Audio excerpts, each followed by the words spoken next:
You're with Julian on the Brown Note, and I'll try and get through a few movie reviews fairly quickly. The newish film Argylle from director Matthew Vaughn, who got his first taste of movie making with Lock, Stock and Snatch as a producer, and kind of exists in this middle ground between Guy Ritchie and Zack Snyder, for better or worse. His debut was Layer Cake, which was like Lock, Stock, amiable hokum. Kick-Ass was a better film. X-Men First Class was a great film. And so was the first Kingsman movie as well. But then Kingsman The Golden Circle was terrible. I was one of the few people that actually thought the follow-up, The King's Man, was actually the best of the three films. And now he's come back with Argylle, which is in a very similar vein to Kingsman. And I think it had a minimal release in the cinema and was then released on Apple Films. It stars Bryce Dallas Howard, who I have continually praised for her standout in the mediocre Jurassic World movies as, for want of a better term, a heaving-bosomed heroine of old. And she's sparkled in everything, and she's the leader here. It's an interesting premise. She plays somebody that is a famous author that writes spy novels. And I must admit, some of the plot here does not hold up to very much scrutiny.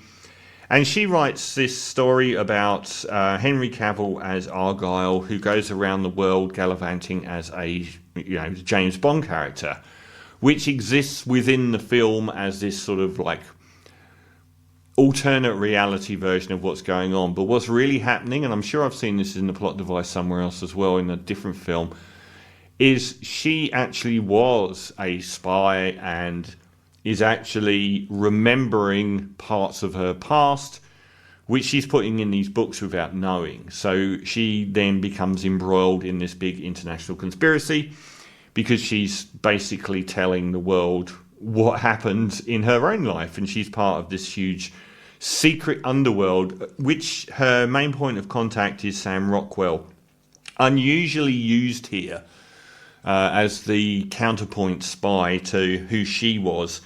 The cast is nuts. I mean, Henry Cavill's virtually not in it, and from the trailers it looked like he was a star, but Sophia Boutella is fantastic in everything I've seen her in. Samuel L. Jackson just shows up as the Samuel L. Jackson character, which is a bit of a worry at how many times he's done that. John Cena, Bryan Cranston, Catherine O'Hara. Virtually everyone in here is a big name actor. It's got an incredible cast. Unfortunately, it is a very, very messy, overlong movie. I feel like Matthew Vaughn is definitely sliding into the world of Zack Snyder, where there doesn't seem to be anyone to put the brakes on him and we get too much of everything. So I think it's like 2 hours and 20 minutes, and it just doesn't warrant that amount of time. It does have some very nice action, and the whole plot conceit about her being this author and actually really being a spy. What's the film that this really does remind me of? Well, the Long Kiss Goodnight, which is become a cult classic, where the lead actress in that film was a housewife who didn't realise in her past that she was a super spy. The most uncomfortable observation I have to make about this film is Bryce Dallas Howard is not presented as a remotely slim actress in this film, and yet is presented as a sex symbol and action hero to a degree that is different to what I've seen in other films, which I think is an amazing thing. And I would just get trashed for saying that.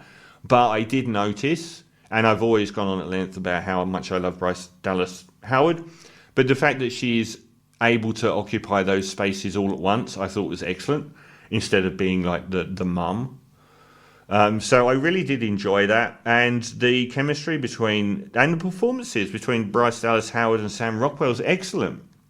It's just a shame there's so little to hang the movie on, and it gets tiresome fairly quickly, and it doesn't seem to earn. Like, Sam Rockwell's great in everything, even something as terrible as Iron Man 2. He always stands out. He's always got so much charisma and personality. And he was a great casting choice here. I don't think like people like Bryan Cranston and Henry Cavill just aren't used enough. And most of it is generic Kingsman style spy capers with big budget action sequences and a fairly hollow ring to everything. It's not great. It's likely to be a franchise, I would imagine. It sets itself up for that. But it's like the plot itself ends up being so convoluted. And it's hard to focus on it because it is quite boring, but you just spend half the time wondering what's going on because it's too convoluted and not enthralling enough for you to bother to invest enough to understand what's every single thing that's going on. And they could have trimmed it down and made it more simplified and streamlined by miles. It might have been a really good hour and 3/4 movie if they'd have sort of trimmed that whole plot down, but it sounds like no one stopped the director from just burning money.